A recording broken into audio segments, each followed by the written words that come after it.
इस कार्यक्रम के पुण्यार्जक हैं श्री रमेश सरावगी, श्रीमती किरण सरावगी, श्रीमती जयश्री सरावगी, श्री अनिल सरावगी, श्री ऋषभ कुमार सरावगी, श्रीमती ऋषा सरावगी, श्री मयंक सरावगी, श्रीमती शैली सरावगी, श्री उमंग सरावगी, कुमारी पल्लवी सरावगी एवं शुभम सरावगी। सरावगी उद्योग फाउंडेशन। जय बोलिए देवाधिदेव खजाना श्री आदिनाथ भगवान की जय जय जय। वर्तमान शासन नायक वर्धमान महावीर स्वामी भगवान की जय जय जय। परम पूज्य श्रवण कुल तिलक प्रातः स्मरणीय संत शिरोमणि आचार्य भगवान श्री विद्यासागर जी महाराज की जय जय जय। परम पूज्य परंपराचार्य श्री समय सागर जी महाराज की जय जय जय। परम पूज्य गुणायतन प्रणेता प्रखर वक्ता भावना योग प्रवर्तक शंका समाधान प्रवर्तक गुरुवर श्री प्रमाण सागर जी महाराज की जय जय जय। परम पूज्य मुनिवर श्री संधान सागर जी महाराज की जय जय जय। शंका समाधान के आज के इस सत्र में आप सभी का हार्दिक अभिनंदन। इससे पूर्व कि हम गुरुदेव के चरणों में चलें, उससे भी पूर्व हम चलते हैं परम पूज्य मुनिवर श्री संधान सागर जी महाराज के चरणों में और निवेदन करते हैं कि आपके माध्यम से यह सत्र गति प्राप्त करे। नमोस्तु। बंधुओं, जैसा कि आप सब जानते हैं, प्रामाणिक समूह प्रामाणिक पाठशाला के माध्यम से देश और विदेश में एक नई क्रांति का संचार उन बालकों में जो छोटे छोटे बालक हैं और संस्कारों को ढड़ने की टकसाल है, उसका नाम है प्रामाणिक पाठशाला। प्रामाणिक पाठशाला की आप लोगों ने देखा होगा, भोपाल पंच कल्याण में ही कुमारशाला और शिशुशाला का दूसरा भाग, शिशुशाला और कुमारशाला का दूसरा भाग, उसकी एक्टिविटी बुक, ऐसे 4 पुस्तकें आ चुकी है। मैं चाहूंगा देश में 200 से अधिक जो प्रामाणिक पाठशालाएं अलग अलग स्थानों पे अलग अलग राज्यों में चल रही है और मेरी आवाज सुन रहे हैं, वे शीघ्र अतिशीघ्र जितने बालक आपके यहाँ पाठशाला में आते हैं, अभी इस समय छुट्टियों का माहौल है और उस छुट्टियों के माहौल में बच्चों को भी कुछ नया चाहिए। आप वह पाठशाला की पुस्तक जो आपकी टीवी स्क्रीन के ऊपर नंबर चल रहे हैं और पाठशाला की जो गतिविधियों के बारे में जो जानकारी के लिए जो नंबर चल रहे हैं, उन नंबरों पर संपर्क करें। और जो पाठशालाएं प्रामाणिक पाठशाला से जुड़ना चाहती है, एफिलिएटेड होना चाहती है, उसको प्रामाणिक पाठशाला का पहला भाग यानी शिशुशाला कुमारशाला का पहला भाग और शिशुशाला कुमारशाला का दूसरा भाग, ये दोनों भाग उसको प्राप्त हो जाएंगे। आप जो कॉन्टैक्ट नंबर है उस पर या मुनि प्रमाणसागर.net एक वेबसाइट है या प्रामाणिक ऐप, उस पर जाकर आप अपनी पूरी संपूर्ण जानकारी देख सकते हैं। व्हाट्सएप ग्रुप में भी ये मैसेज चल रहे हैं, आप उनके माध्यम से भी जानकारी अधिक से अधिक लोगों तक पहुंचा सकते हैं। बंधुओं, एक बात और बता दूं, यदि पाठशाला या मंदिर आपके घर से दूर है और आप अपने बच्चों को पाठशाला नहीं भेज पा रहे हैं, कोई बात की चिंता नहीं, क्योंकि प्रामाणिक पाठशाला ऑनलाइन भी चल रही है और उस ऑनलाइन पाठशाला का नंबर भी आपकी टीवी स्क्रीन पर चल रहा है। आप अपने बच्चों को घर बैठे, जैसे आप लौकिक शिक्षा के लिए इतने प्रयासरत रहते हैं और इतने तत्परता दिखाते हैं, ऐसे ही उस प्रामाणिक पाठशाला से भी जुड़कर आप अपने उन नन्हे मुन्ने बच्चों का भविष्य उज्जवल बना सकते हैं, जो आपके बुढ़ापे की लाठी बनेंगे। और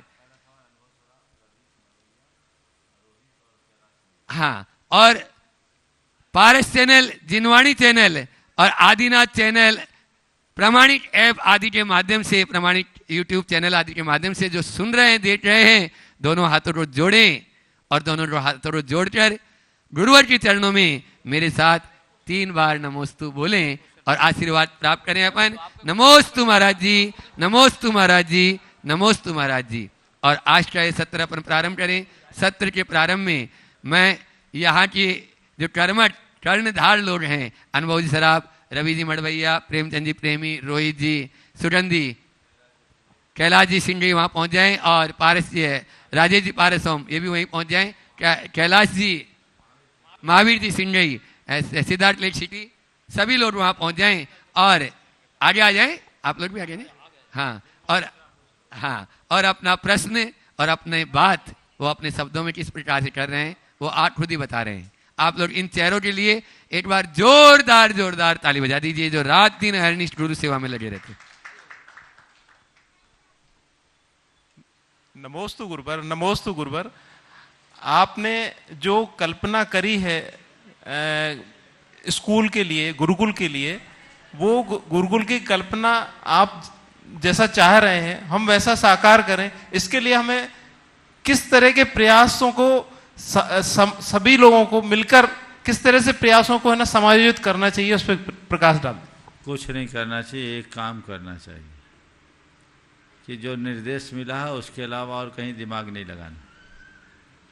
अपना दिमाग लगाओगे तो कुछ नहीं कर पाओगे, और जो निर्देश मिला उसमें दौड़ते जाओगे तो अपनी कल्पना से आगे बढ़ जाओगे। जी महाराज जी। एक लक्ष्य, एक दिशा जी, एक ध्येय जी और एक प्रयास, जी महाराज, यही लक्ष्य है। जी नमोस्तु महाराज।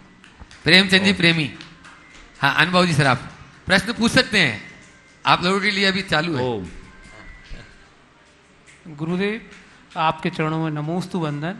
गुरुदेव हम सब मिलकर किसी कार्यक्रम या किसी एक प्रोग्राम को या किसी एक दिशा को हम बिल्कुल आगे तक ले जाना चाहते हैं और साथ में मिलकर काम करते हैं। गुरुदेव मन व्यथित हो जाता है छोटी छोटी सी बातों में, और शायद उस समय ऐसा फील होता है कि हम उसको और अच्छा कैसे करें।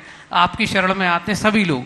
गुरुजी आप ऐसा आशीर्वाद दीजिए कि हमारी पूरी टीम, अगर मेरी छोटी छोटी सी बातें आती हैं सब लोगों को कहीं ना कहीं किसी को कुछ लगता है तो हम उसको कैसे व्यवस्थित करें गुरुदेव, ये और बताइए, क्योंकि हमें आगे बहुत आगे चलना है।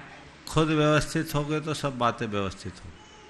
जिनका चित्त थोड़ा अस्थिर होता है वो कभी व्यवस्थित नहीं रहेंगे, वो बाद में प्रतिक्रियाएं देंगे, छोटी छोटी बातों से प्रभावित होंगे तो मामला वहीं अटक जाएगा। हम मुनियों के लिए एक सूत्र दिया है, मार्गा च्यवन निर्जरार्थम परिशोढ़भ्या परिशाह। अपने मार्ग में अच्युत बने रहने के लिए, यानी मार्ग से च्युत न होने के लिए जो भी कष्ट आए उनको सहना चाहिए। तो हम लोग परिशा सहते, ऐसी ही कई ऐसी वैसी इधर उधर की बातें हों उनको नज़रअंदाज करना चाहिए, और बाकी बातें हैं उनको पचा लेना चाहिए। तो इग्नोर करने की क्षमता और पचाने की शक्ति अपने अंदर विकसित कर लोगे तभी कुछ कर पाओगे। जब हम बड़ा लक्ष्य लेकर चलते हैं तो हमारी दृष्टि में केवल और केवल वो लक्ष्य होना चाहिए, बाकी बातें नहीं। हम लक्ष्योन्मुखी बन करके चलेंगे तभी सही परिणाम दे पाएंगे। नमोस्तु गुरुवर। प्रेमचंद जी प्रेमी, हाँ गुरुदेव जिसका स्वतः वियोग हो रहा हो उसके संयोग की इच्छा का त्याग कैसे करें? जिसका स्वतः वियोग हो रहा हो उसके संयोग की इच्छा का परित्याग कैसे करें? एक सूत्र हमेशा याद रखो, संयोग वियोग मय है।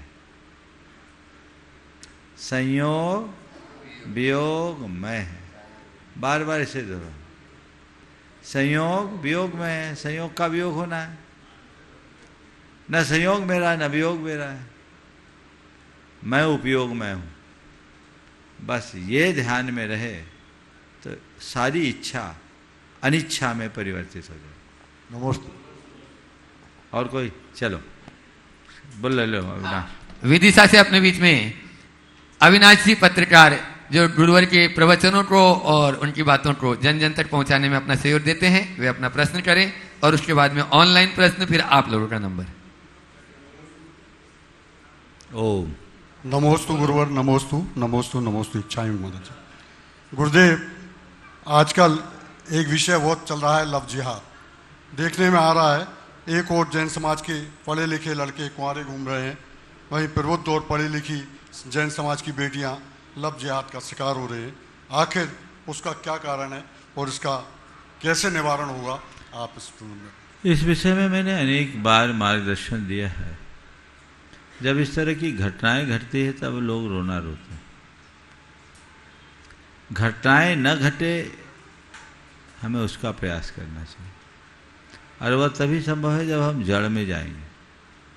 आज के समय में बेटे बेटियों की जिस तरीके से परवरिश होनी चाहिए, उनका लालन पालन होना चाहिए, उसमें बहुत कमियां हैं। माँ बाप बच्चों पर या तो ज़रूरत से ज़्यादा नियंत्रण रखते हैं या एकदम ढीला छोड़ देते हैं।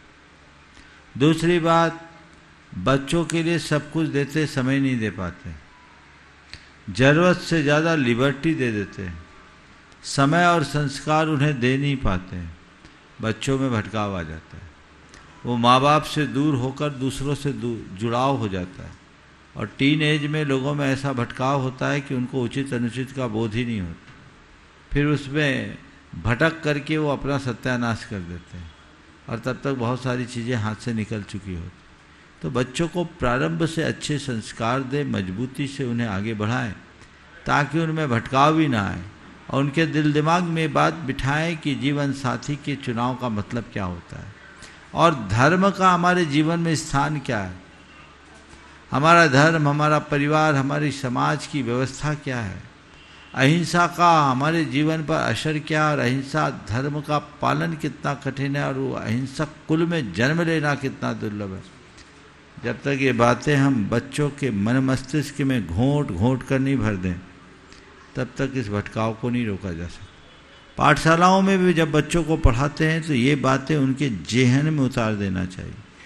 केवल परिभाषा रटाने का नाम संस्कार देना नहीं है, उनके दिल दिमाग को बदल डालने का नाम संस्कार है।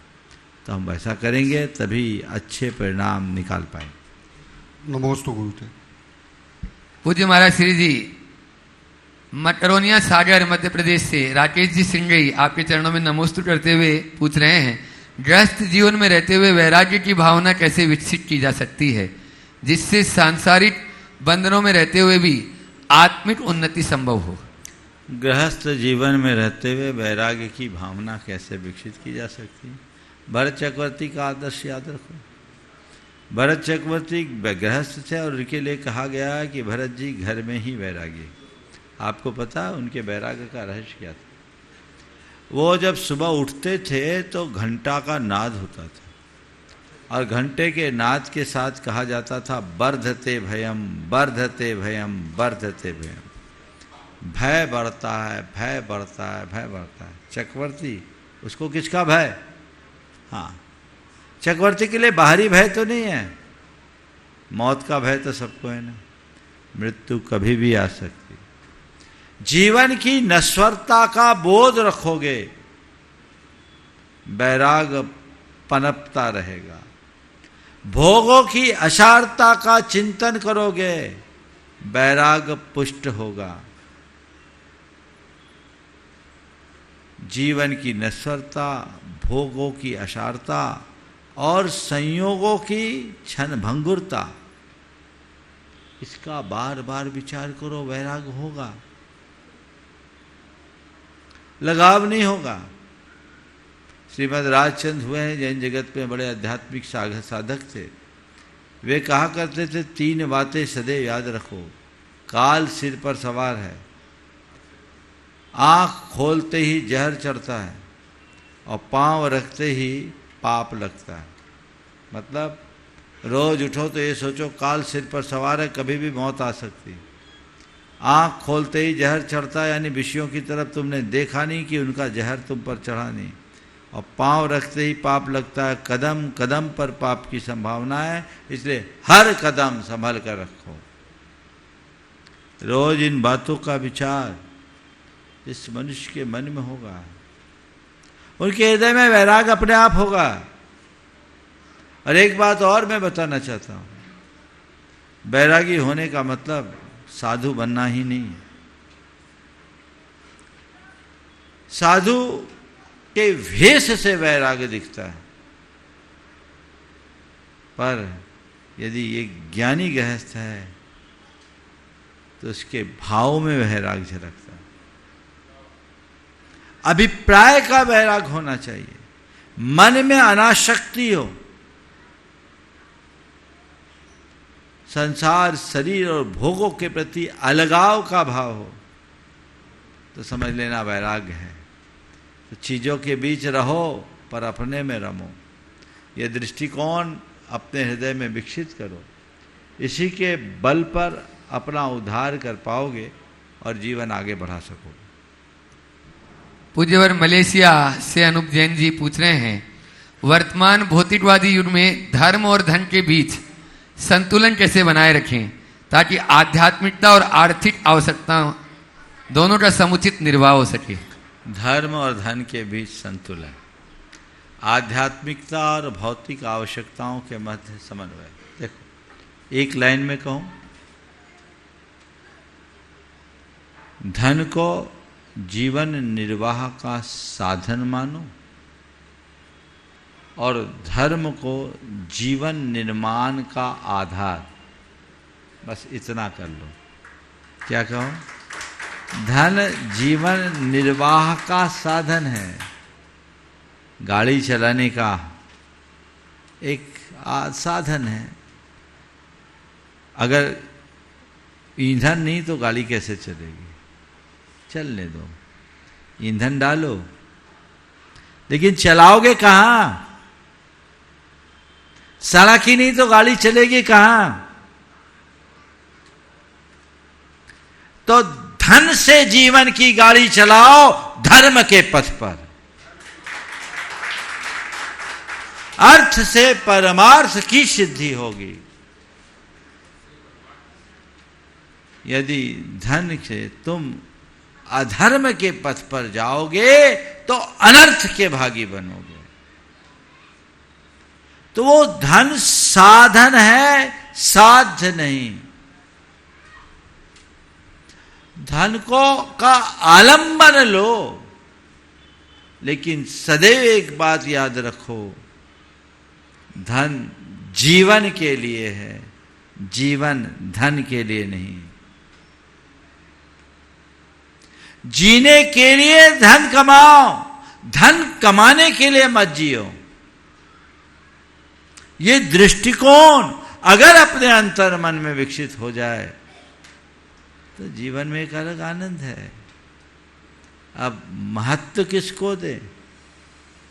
अपनी अपनी जगह उपयोगिता है, लेकिन महत्व तो धर्म को ही है। दोनों को अगर अलग अलग प्रतीकों के हिसाब से कहूं तो धन का स्थान पांव की जूती की जगह है और धर्म का स्थान सिर की टोपी की जगह है। पांव की जूती जूती कहलाती है, सोने की भी हो तो देहरी के बाहर उतारी जाती है, और सिर की टोपी यदि मैली कुचैली भी हो तो खूंटी पर टांग के रखी जाती है। महत्व धर्म को देना, धन को मत देना। मैं धन को निरर्थक नहीं कहता, पर धन को सर्वस्व मानने की भूल मत करो। यदि ये अपना लोगे तो जीवन बेहतर होगा। पूज्य श्री प्रामाणिक पाठशाला बड़ौदा गुजरात से पूछ रहे हैं, बच्चों में प्रारंभिक अवस्था से ही धार्मिक संस्कार और नैतिक मूल्यों का समावेश कैसे करें ताकि वे जीवन में सच्चे मानव बन सकें? प्रारंभिक अवस्था से ही धार्मिक संस्कार और नैतिक मूल्यों का समारोह कैसे करें कि अच्छे नागरिक बन सके? देखिए, प्रारंभिक अवस्था तो बहुत बात की है, पेट से ही अच्छे संस्कारों का समारोह करो। और पेट में आने के बाद की बात तो बात की है, आने के पहले से ही। मैं आपसे कहता हूं, संतान को जन्म मत दो, संतान का आह्वान करो। एक बात सदैव ध्यान रखना, संतान को जन्म देना एक प्रक्रिया नहीं, एक बहुत बड़ी साधना है। यह मत सोचना कि एक प्रक्रिया हो, स्त्री पुरुष के संयोग से 9 महीने में बच्चा पैदा हो गया, ये कोई बात नहीं, ये तो जानवर भी कर लेते। संतान को जन्म देना एक साधना है और वैज्ञानिकों ने इसे प्रूव भी कर दिया। जो व्यक्ति संतानोत्पत्ति चाहते हैं, चाहते क्या, विवाह का तो उद्देश्य यही है। उन्हें चाहिए कि जब भी वो उस भाव भूमिका में आए, अपने हृदय को भाव विशुद्धि से भरे, प्रार्थना करे और आह्वान करे कि मेरे अंदर किसी दिव्य आत्मा का प्रवेश हो। मेरे माध्यम से इस धरा पर ऐसी महाविभूति अवतरित हो जो इस धरती का भार समाप्त करेगी, जो इस धरती को का कलंक धोए, जो इस कुल का उद्धार कर सके, जो सब प्रकार के कला और गुणों से मंडित हो, जो मनुष्य के रूप में जन्म ले और मानव तिलक बन करके जिए, मानवता का आदर्श बन करके जिए। ऐसे कुछ मंगल प्रार्थनाएं करे, कामनाएं करे। और जब पेट में संतान आए, संयम सादगी के साथ रहे, उत्तमोत्तम भावनाएं अपने मन में भरे और 9 मिनट वाला भावना योग नियमित करते रहे।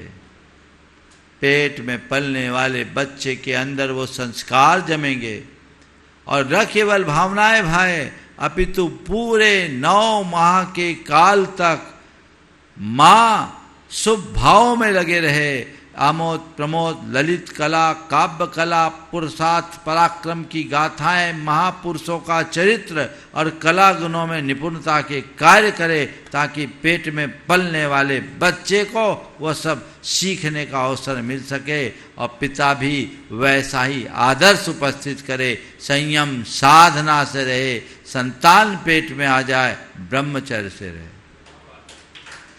ये आदर्श उपस्थित करो। संयम रखो, अपनी इच्छाओं और वृत्तियों पर नियंत्रण रखो, तब संतान को जन्म दो। और जब घर में संतान को जन्म दें तो उनके हृदय में अध्यात्म का घूंट पिलाए। पेट से ही अध्यात्म का पाठ पढ़ाना चाहिए और वो एक ऐसा वातावरण बनाए जिससे बच्चे में धार्मिक क्रियाओं के प्रति स्वाभाविक उत्साह हो और अंदर आत्मा के प्रति अनुराग हो, पुण्य पाप का बोध हो सके, करनी अकरनी का ज्ञान हो सके, कर्तव्य अकर्तव्य की पहचान हो सके, सार और असार का भान हो सके। ये उनके हृदय में जगा दो। उचित अनुचित का विवेक अगर आपने अपनी संतान में जगा दिया और उसको उसी तरीके से लालन पालन करके उसे तैयार कर लिया, तो उस बच्चे में कभी भटकाव नहीं होगा। फिर संस्कार देने के साथ साथ उन्हें अच्छी संगति भी दो, पाठशालाओं से जोड़ो, धार्मिक शिक्षाएं दो, धार्मिक वातावरण दो, और सबसे बड़ी बात है जीवन की वास्तविकता का बोध बच्चे बच्चे के अंदर कूट कूट कर होना चाहिए, ताकि उनके हृदय में पाप से डर हो, कुल का गौरव हो और संवेदनशीलता जागे और धर्म के प्रति श्रद्धा उत्पन्न हो। यदि ये बातें हमने बच्चों के हृदय में प्रारंभिक दिनों से ही उत्पन्न कर दी, तो दुनिया के किसी भी कोने में जाए उनमें भटकाव आने की संभावना कम होगी। जयपुर राजस्थान से राजेंद्र जी मीना पांडे अपने पूरे परिवार के साथ में नमोस्तु पूर्वक प्रश्न कर रहे हैं। रात्रि भोजन त्याग के पीछे की वास्तविक भावना और वैज्ञानिक दृष्टिकोण क्या है और इसे आज के जीवन में कैसे अपनाया जा सकता है? देखिए, रात्रि भोजन त्याग जैन परंपरा का एक विशिष्ट गुण है। हम रात्रि भोजन क्यों नहीं करते, पहले से समझिए। जैन धर्म अहिंसा प्रधान धर्म है। अहिंसा हमारा मूल साध्य है। अहिंसा हम अहिंसा की आराधना करते हैं। जैन धर्म के अनुसार सूर्य के प्रकाश में अल्ट्रावायलेट रेज होती है, उसके कारण सूक्ष्म जीवों की उत्पत्ति नहीं होती, क्योंकि सूर्य के प्रकाश में प्रकाश ही नहीं, उसके साथ प्रासुकता भी होती। उस प्रासुकता के कारण सूक्ष्म जीव उत्पन्न नहीं होते और जो होते वो इधर उधर छिप जाते हैं। लेकिन जैसे ही सूर्यास्त होता है उनका संचार शुरू हो जाता, आना जाना शुरू हो जाते हैं। सूर्यास्त के बाद आप देखिए निश्चिंतता से नहीं बैठ पाते, मच्छर आपके चारों ओर आते हैं और सूक्ष्म जीव आते हैं। आप अगर रात में कुछ खा रहे हैं तो उनका आपके भोजन में समाविष्ट होने की संभावना पूरी बन जाती है। और अगर एक भी जीव भूलवश भी आपके खाने में आ गया तो आप हिंसा के भागीदार बने कि नहीं बने, बोलो? हाँ, बस इसी अवधारणा से रात्रि भोजन का त्याग किया जाता है कि हमें रात में नहीं खाना, क्योंकि जीव हिंसा होगी और आसक्ति बढ़ेगी दिन में भोजन की। ये प्रकृति के अनुकूल भी है। रात में भोजन करो और सो जाओ, पूरे शरीर को आराम दो, पेट को खटाओ, इसको भी तो आराम दो। स्वास्थ्य की दृष्टि से भी रात्रि भोजन अनुकूल नहीं है, अहिंसा की दृष्टि से भी रात्रि भोजन अनुकूल नहीं है। इसलिए सभी लोगों को रात्रि भोजन का त्याग करना चाहिए। बहुधा लोग रात्रि भोजन का त्याग करते हैं, पर आप लोगों में ऐसा कुछ ट्रेंड बन गया है कि जैनियों की रात तब तक नहीं होती जब तक अंथव ना हो। ये क्या है? कई लोग 7 बजे तक का नियम ले लेते हैं। नियम लेने से घर की व्यवस्था आपकी बन गई, एक टाइम का नियंत्रण हो गया, टाइम आप समय की सीमा आपने बांध दी, ये बात अलग है। लेकिन 7 बजे तो अंधेरा हो गया। अगर अंधेरे में भोजन कर रहे हैं तो आप रात्रि भोजन के दोष से नहीं बच रहे। और उसके साथ ही ये जो अभी समय ना, अभी ट्रांजिशन पीरियड है, इस समय तो ज़्यादा कीड़े होते हैं, अभी सब खा रहे होंगे कि अभी तो उजाला है। नहीं, आपने अगर रात्रि भोजन त्याग किया ही है और आप उसका फल पाना चाहते, थोड़ा पहले करिए और उससे आप ज़्यादा हेल्दी रहोगे। साथ ही रात्रि भोजन का त्याग करने वाले को चाहिए कि रात में कुछ भी ना खाए, कुछ भी ना पिए। कई लोग रात्रि भोजन तो नहीं करते, पर फलाहार को फुल आहार बना देते हैं, है ना? और फिर रात में प्रोसेस करके आप खा रहे हैं तो और ज़्यादा दोष है। इसलिए रात्रि भोजन के प्रति जागरूक होइए। ये आपकी एक पहचान है। चीनी यात्री ह्वेन सांग जब भारत आया, वो वैशाली गया, अपनी यात्रा कथा में उसने लिखा कि मैंने बड़ी संख्या में निर्ग्रंथों को देखा। निर्ग्रंथ जैनियों का ही एक नाम था। उस जमाने में जैन धर्म को निर्ग्रंथ धर्म भी कहते थे। आज जैन धर्म है, इसे शमन धर्म, आर्हत धर्म, निर्ग्रंथ धर्म, ये पुराना नाम था। उन्होंने लिखा, मैंने बड़ी संख्या में निर्ग्रंथों को देखा। समाज में उनकी अतिरिक्त प्रतिष्ठा थी और इनकी सबसे बड़ी विशेषता थी कि सूर्योदय के बाद इनकी दिनचर्या शुरू होती थी और सूर्यास्त के पहले दिनचर्या खत्म हो जाती थी। कौन थे ये? हमारी अपनी पहचान थी। अब बदलाव आना चाहिए। गुरुजनों से जुड़े हुए लोग, धार्मिक कहलाने वाले लोगों की प्रवृत्ति में भी ये बातें नहीं छूटती तो उचित नहीं है। पहली कोशिश करो रात में तो जल भी ग्रहण न करें, चारों प्रकार के आहार का त्याग करो, ये सबसे उत्तम है। और जो रात्रि में चारों प्रकार के आहार का परित्याग करते हैं उनको महीने में 1 पखवाड़े के उपवास का पुण्य मिलता है। देखो, महीने में 15 दिन, साल में 6 महीने का उपवास कर सकते हैं। करने की कोशिश कीजिए, प्रयास करिए। अगर ऐसा नहीं कर सकते तो ये कीजिए कि जल लेंगे, वो भी रात के 10 बजे तक, तो उसमें भी आपके 8 घंटे का त्याग हो जाएगा, तो महीने में 12 उपवास का फल तो मिलेगा। कुछ तो करिए। पेय पदार्थ के अलावा कुछ नहीं लेंगे। आप अपनी सीमा बांधिए। महाराज किसी दिन खा नहीं पाए तो क्या होगा? याद कर लेना, तुम्हारे गुरु सारी जिंदगी एक वक्त भोजन करके निकाल सकते, तुम एक दिन नहीं खाओगे तो मर जाओगे क्या? क्या सोचना है? नहीं खाना यानी नहीं खाना, वही तो परीक्षा है। ऐसा व्यापक दृष्टिकोण रखना ही रात्रि भोजन के त्याग के प्रति सही दृष्टि है। प्रश्न तो बहुत सारे हैं, लेकिन यहाँ वाले भी अब जो है तैयार रहें। और मैं आवाज दे रहा हूँ, अपने बीच में पांडिचेरी से सुरेश जी जैन यहाँ पर उपस्थित हैं। नहीं, चेन्नई से महेंद्र जी जैन। लिस्ट ओ हाँ, चलो आगे। हाँ। श्रीता संजय जैन, शिक्षिका, प्रमाणित सोनाजीर पाठशाला, वे अपना प्रश्न करें। और उसके बाद में आरना जैन अवधपुरी तैयार रहें।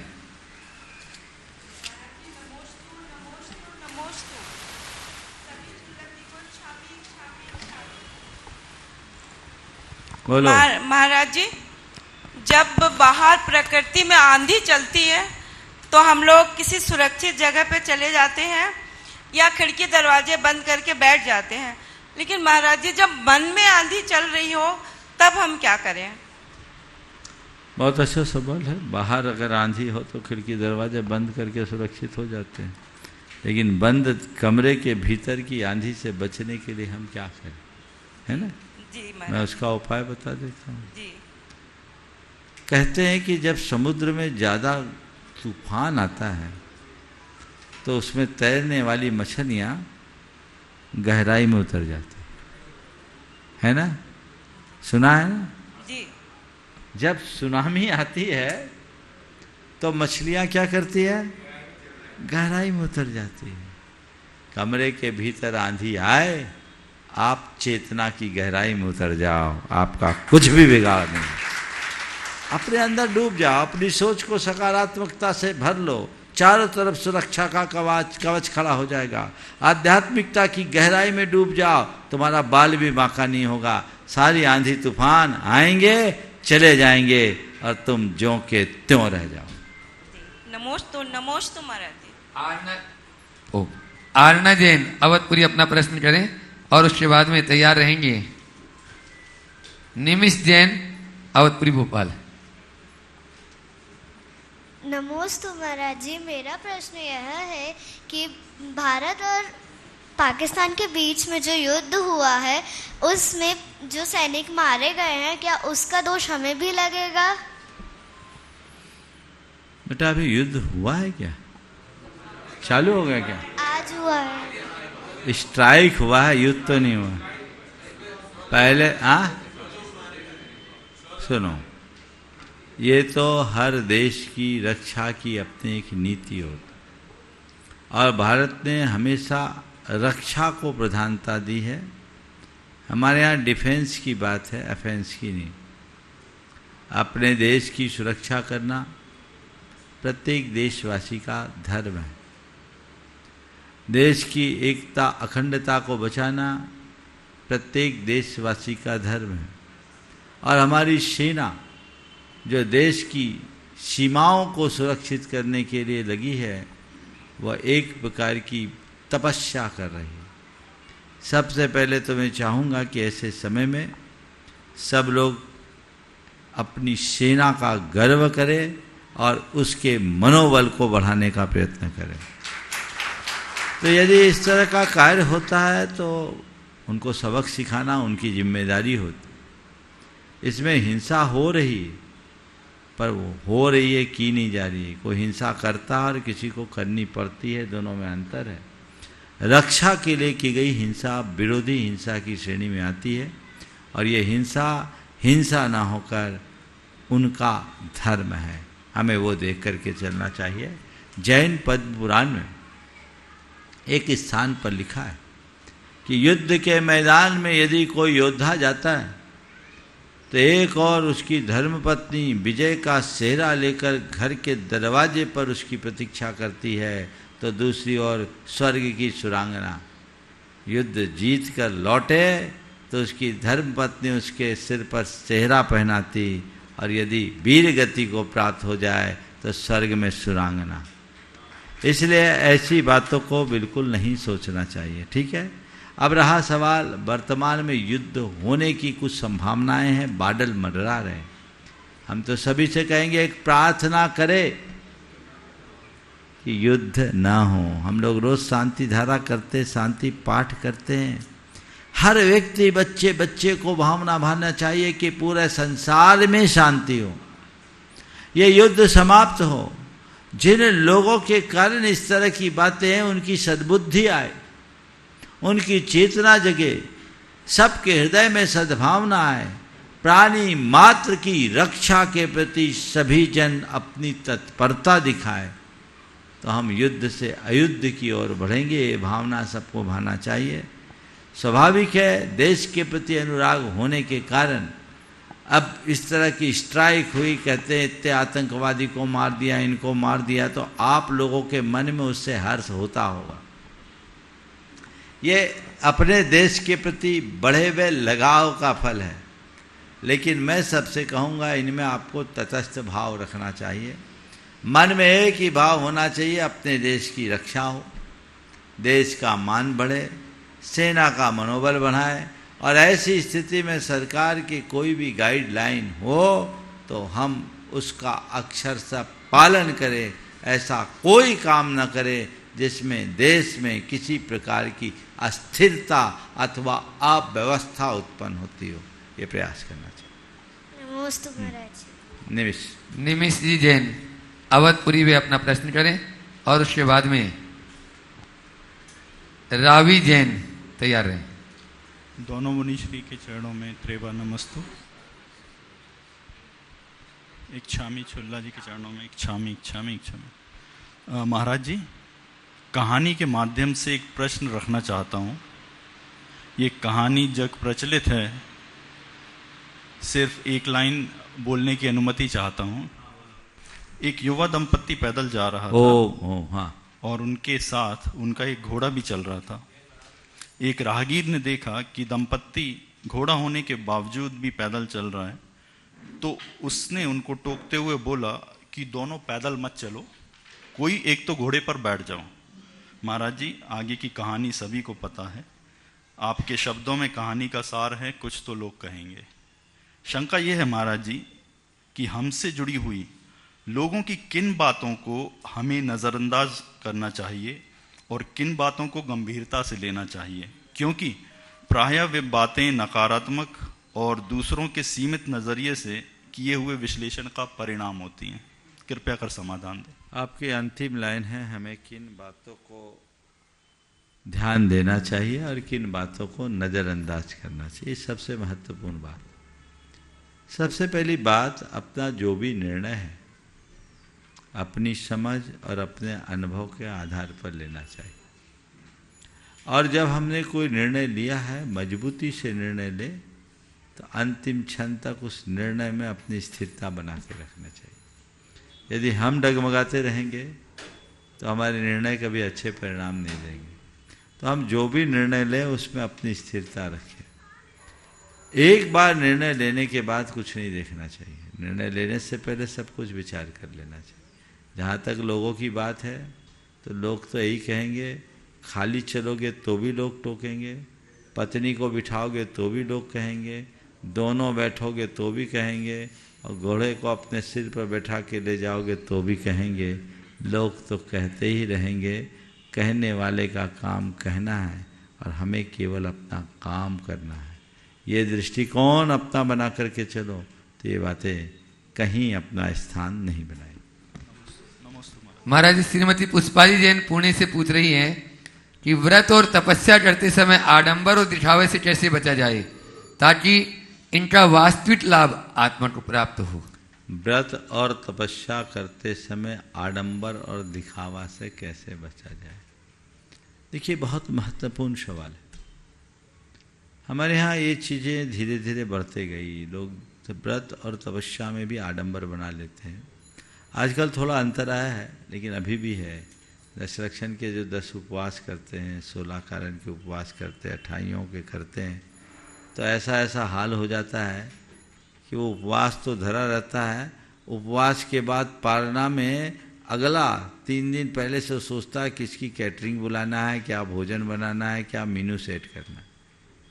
कहाँ है भाई, ये क्या है? ये तो लंघन हो गया। व्रत उपवास का तो ध्येय ही बदल जाता है। जीवन में जो कुछ घटित होना चाहिए वो घटित नहीं हो सकता, तो हम अपने आप को लाभान्वित कैसे करेंगे? हमने व्रत क्यों लिया और तपस्या क्यों ली, ये पहले समझें। और उसके पहले व्रत का अर्थ जाने। व्रत का मतलब क्या है? पाप की निवृत्ति का नाम व्रत है, पापों का त्याग। तो जब आप व्रत करें तो आपका व्रत केवल भोजन पानी छोड़ने का नाम नहीं है, पापों से उपरत होने का नाम है। कोशिश करें जब भी आप व्रत में रहें उस दिन निष्पाप वृत्ति से जिए। शास्त्रों के हिसाब से तो उस दिन स्नान तक का निषेध है। आज स्नान बताया, आप लोग अपनी भूमिका अनुसार जितना बन सके निष्पाप तो बने। 24 घंटे पापात्मक प्रवृत्तियों में लगे रहने वाले के जीवन में क्या होगा? तो वह निष्पाप वृत्ति प्रत्येक व्रती के अंदर होनी चाहिए। और जब आप व्रत रखेंगे और उस दृष्टिकोण से रखेंगे तो सारे आडंबर खत्म। फिर कोई चीज़ है, व्रती का अभिनंदन करे, सत्कार करे, अच्छी बात है, क्योंकि अच्छे कर्म का अनुमोदन करना चाहिए, लेकिन उसे इस तरीके के आडंबरों से मत जोड़ दीजिए कि दूसरा आदमी कर ही ना पाए। इसी तरह तपस्या क्या है? इच्छा के निरोध का नाम तपस्या है। बाकी तो शरीर को सुखाना है। काय क्लेश का नाम तप नहीं, तप इच्छा से ऊपर उठने का नाम है। तो इच्छाओं पर नियंत्रण रखने की कला अपने भीतर होनी चाहिए, वो सीखना चाहिए। यदि वैसा हम अपने भीतर जागृत करते हैं तो बहुत बेहतर परिणाम घटित हो सकते हैं और हम अपना काम भी बखूबी कर सकते हैं। सभी को यही करना चाहिए, अन्यथा कई बार बहुत गड़बड़ होता है। मैं एक स्थान पर था, 10 लक्षण था, आने को था, पति पत्नी आए और उनने कहा महाराज जी इनको समझाइए। मैंने कहा क्या बात हो गई? बोले मैं 10 लक्षण करना चाहती हूँ। ये कहते तू अगर 10 लक्षण करेगी तो मैं घर छोड़ के चला जाऊँ। मैंने क्यों भाई क्या बात है, इतना मोह क्यों कर रहे हो पत्नी से? बोले महाराज मैं ये नहीं कह रहा हूँ, उपवास करे कोई दिक्कत नहीं है, उपवास तो ये ऐसी महीने में 8-10 तो कर ही लेती है, लेकिन ये 10 लक्षण करने की अनुमति नहीं दूंगा। बोले क्यों? बोले महाराज हमारी हैसियत नहीं है, हम 15,000 रुपये महीना कमाते हैं, ये 10 लक्षण करेगी, पूरे गांव को खिलाना पड़ेगा, कपड़े लत्ते बांटने पड़ेंगे, बहन बेटियों को बुलाने पड़ेंगे। महाराज गिरी हालत में मैं कितना ही रोकूंगा तो 50,000 तो मेरे लग ही जाएंगे, मेरे बस का नहीं। इसलिए मैं कहता हूँ कि तेरे को 10 लक्षण करना है तो मैं घर से चला जाऊँगा। मैंने उसे समझाया, हमने कोई चिंता मत कर, न तेरे को घर से जाने की ज़रूरत पड़ेगी, न इसका 10 लक्षण टलेगा। मेरे पास ये व्यवस्था ही नहीं होती, मैं किसी को करने ही नहीं देता। मैं पहले ही संकल्पित करा देता हूँ कि न लेंगे न देंगे। तो राहत आई और फिर पति पत्नी दोनों ने कर लिया। ये देख करके तपस्या की सही प्रेरणा है। फालतू आडंबरों से सबको बचाना चाहिए। अपने बीच में इंजीनियर सुबोध जी जैन नगर निगम गुणायतन ट्रस्टी यहाँ पर उपस्थित हैं, वे अपना प्रश्न करें। उसके बाद में बाल ब्रह्मचारी संजय भैया जी मुरैना से वे अपना प्रश्न गुरु चरणों में करेंगे। नमोस्तु महाराज जी, इच्छा में लगी महाराज जी प्रश्न। हाँ बोलो। शंका ये थी महाराज जी, कर्मों के साथ जीवन पे क्या ग्रहों का भी कोई प्रभाव पड़ता है? समाधान चाह रहे महाराज। कई बार इस पर मैंने अपना मार्गदर्शन दिया। ग्रह नक्षत्र हमारी आत्मा पर सीधा कोई असर नहीं डालते। आज से कुछ दिन पहले ही मैंने बोला है।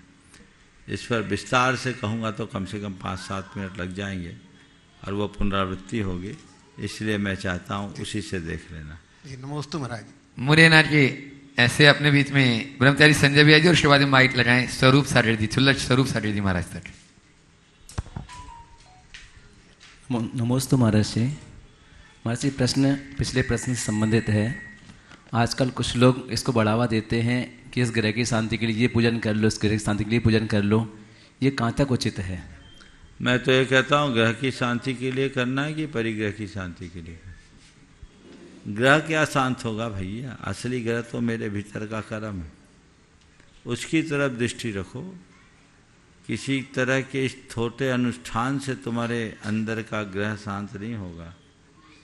तुम्हारे अंदर की शांति तभी आएगी जब तुम अपनी आत्मा से जुड़ोगे।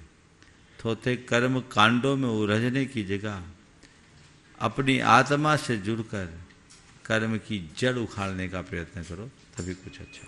नमस्ते। हाँ, माइक इधर स्वरूप सागर जी लगाएं, तब तक अपने बीच में शाहपुरा दिगंबर जैन समाज के अध्यक्ष दीप जी जैन वे अपना प्रश्न करें।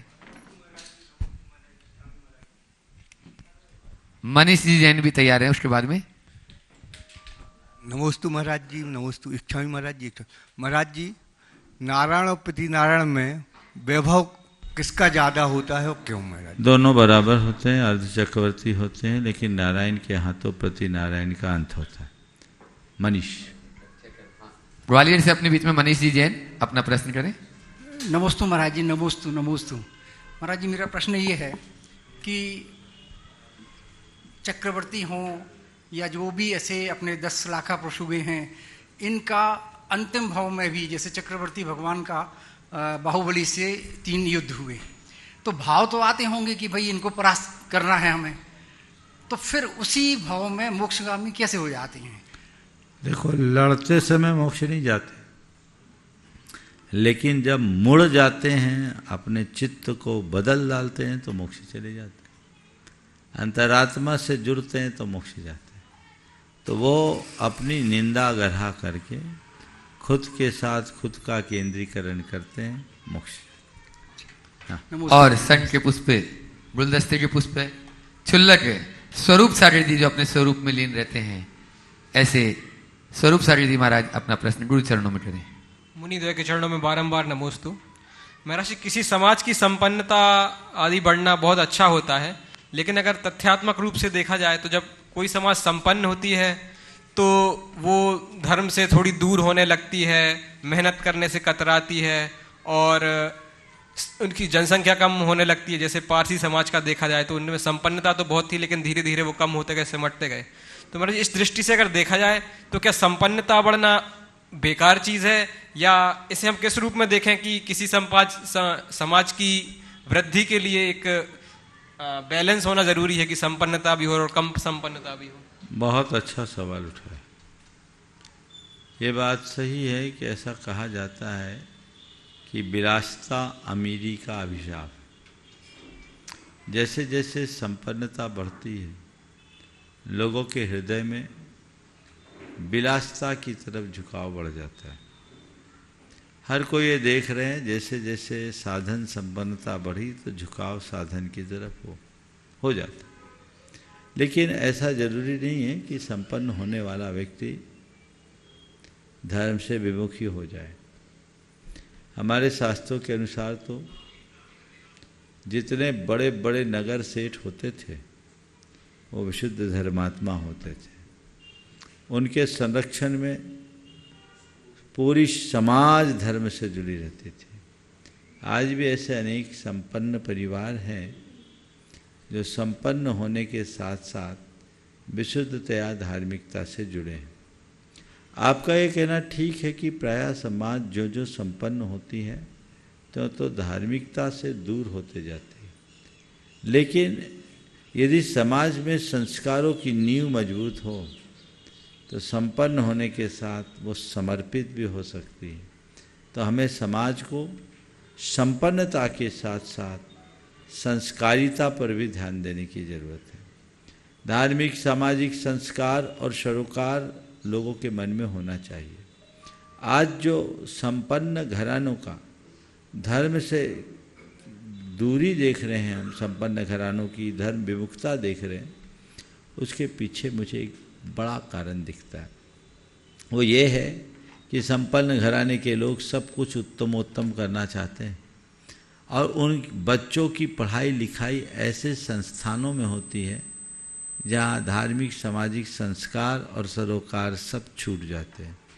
वहाँ उन्हें जो वातावरण मिलता है वो पूरे हमारे धर्म से, हमारे समाज से बिल्कुल भिन्न मिलता है। वे एक अलग दुनिया में जीने के आदी और अभ्यासी हो जाते हैं और वहाँ जब उस तरीके से रहते हैं, उसी संस्कार में पलते बढ़ते हैं, ढल कर आते हैं, तो फिर वापस आने के बाद उन्हें बाकी बातों से मतलब नहीं रहता। कदाचित माँ बाप कह दे, थोड़ी बहुत माँ बाप की सुनने के कारण आ भी जाए तो बस आ जाते हैं, अंदर से जुड़ नहीं पाते। और ऐसे लोग जब धर्म से विमुख होते हैं तो पूरा परिवार धर्म से कट जाता है, आने वाली पूरी पीढ़ी धर्म विमुख हो जाती है। तो हमें चाहिए कि हम अपने बच्चों को गुणवत्ता युक्त शिक्षा अपने बीच दें। जहाँ भी उनकी शिक्षा हो वहाँ उनको धार्मिक सामाजिक संस्कार मिले और सरोकारों से जुड़े रहे। कदाचित आप बाहर भी भेजें, क्योंकि एक साथ इतनी संस्थाएं समाज में खोल पाना संभव नहीं है, और खुल भी जाए तो उसे चलाना बहुत कठिन है। लेकिन मैं कहता हूँ कदाचित बाहर भी जाए तो एक अच्छा रास्ता है। बच्चों को गुरुओं से संसर्ग में बच्चों को गुरुओं के संसर्ग में लाते रहो, उन्हें गुरुओं से प्रेरणा दिलाते रहो। समय समय पर गुरुओं के बीच बच्चे आए, कुछ अच्छे उनसे वर्कशॉप उनके बीच में हो, उनसे कुछ अच्छा मोटिवेशन मिले, उनको कुछ जीवन का पाठ मिले, ताकि उनके संस्कार जुड़े रहें, धार्मिकता का भाव उनके मन में बना रहे, और इसी तरह सामाजिक संस्कार भी उनके साथ जुड़े, घर परिवार के रीति रिवाजों को भी वो अच्छे तरीके से समझ सके। यदि इस तरीके से लोग करते हैं तो उनका सारा भटकाव खत्म होता है और उनमें स्थिरता आती है, और यदि ऐसा नहीं करेंगे तो फिर उनमें स्थिरता ला पाना बहुत कठिन होगा। नागपुर से अपने बीच में श्रीमती रेखा अशोक कुमार जी मोदी परिवार से, वे अपना प्रश्न करें। उसके बाद में महावीर जी सिंह गुणायतन ट्रस्टी सिद्धार्थ ऋषि थी, वे अपना प्रश्न करें। नमोस्तु महाराज श्री छुल्लक महाराज जी को इच्छामी। महाराज श्री मेरा प्रश्न ये है कि लोग संस्कारों की बात बहुत करते हैं, और संस्कार पहले तो कभी दिए नहीं जाते, इतना सुने जाते थे। अभी जैसी शिक्षा पद्धति ज़्यादा बढ़ रही है और बच्चों को जैसे संस्कार दिए जा रहे हैं, टीवी नेटवर्क जी ये सब देख रहे हैं, मोबाइल, तो ऐसा आप उनको ऐसा संदेश दो कि कितने मिनट कितने घंटे वो लोग देखें और ना देखें, क्योंकि वो लोग सुनते नहीं हैं। सभी बच्चे ये देखते हैं। अभी छुट्टी है तो और उनको ये मौका है, जो नेट लग गई है तो और उसमें सब चीज़ें देखते हैं। बच्चों को आप टोकोगे तो और जाएंगे। आप बच्चों को ये कहना बंद करो कि बेटे ये मत देखो। बच्चों को ये कहना शुरू करो कि तुम जो देख रहे हो उसके बारे में खुद सोचो कि जो तुम देख रहे हो क्या देखने लायक है, क्या देखने लायक नहीं। उचित और अनुचित का बोध यदि बच्चों के मन में हो जाए तो उन्हें कुछ कहने की ज़रूरत नहीं है, और औचित्य बोध के अभाव में आप उनको कुछ भी करोगे तो कहने का कोई अर्थ नहीं। ओम। हाँ, महावीर जी नमोस्तु महाराज से शीघ्रता से अपना प्रश्न करें।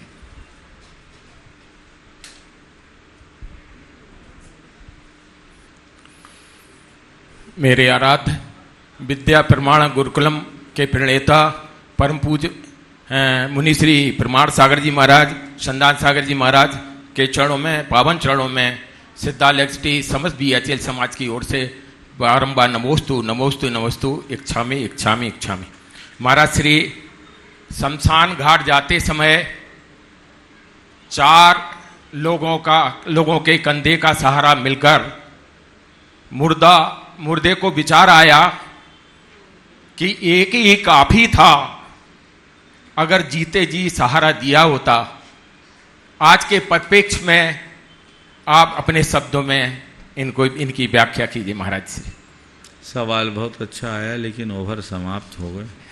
कल तक इस सवाल को खड़ा रखो, फिर कहेंगे। बोलिए परम पूज्य आचार्य गुरुवर श्री विद्यासागर महाराज, पूज्य मुनि श्री HR प्रमाण सागर जी महाराज की। अपरानिक आचार्य भक्ति के लिए बैठे, थोड़ी देर आचार्य भक्ति होगी।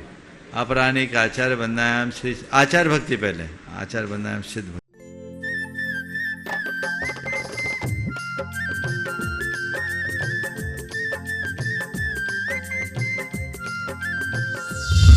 इस कार्यक्रम के पुण्यार्जक हैं श्री रमेश सरावगी, श्रीमती किरण सरावगी, श्रीमती जयश्री सरावगी, श्री अनिल सरावगी, श्री ऋषभ कुमार सरावगी, श्रीमती ऋषा सरावगी, श्री मयंक सरावगी, श्रीमती शैली सरावगी, श्री उमंग सरावगी, कुमारी पल्लवी सरावगी एवं शुभम सरावगी। सरावगी उद्योग फाउंडेशन।